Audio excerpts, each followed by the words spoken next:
To me, this is a bit lame.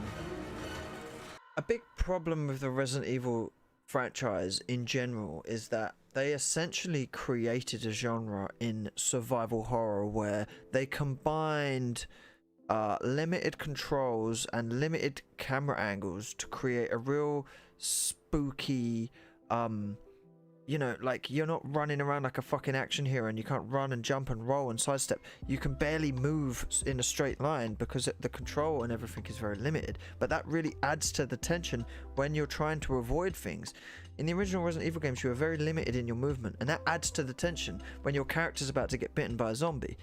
They also add these giant areas in which to explore, and they add puzzles and limited item space and limited saves. They basically created this genre, survival horror. Since then, we've had a bunch of great games, Silent Hill, and the list goes on, and today, where they take survival horror and add a great narrative and add some action and crafting and stealth and create The Last of Us, one of the greatest games ever made.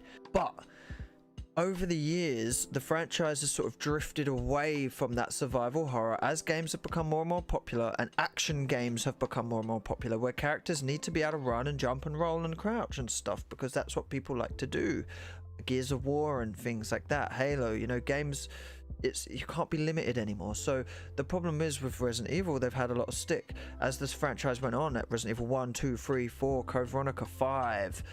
As we get to around about Resident Evil 4, it starts to drift into this new action-y sort of genre where the character can run and there's this over-the-top camera angle, and Resident Evil 5 comes along and it almost loses what the franchise was at the beginning with the survival horror aspect, and now it's more of an action game with zombies in it. And they started getting real bad reviews, and 5 was a flop and 6 was a monumental flop. And then they went, right, hold the fucking phone, we fucking invented this shit, we can do it, we can pull this back.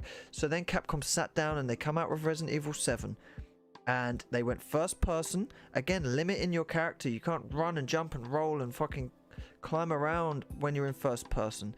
And they had this real atmospheric, creepy game with some puzzles and some limited item space, and it was amazing. A lot of people don't like Resi 7 because it's quite different to all the other games, but for me it was a perfect survival horror game. And then they remake, you know, 1, and then they remake 2, and then they remake 3, and they're killing it. Every single one people love, absolutely love.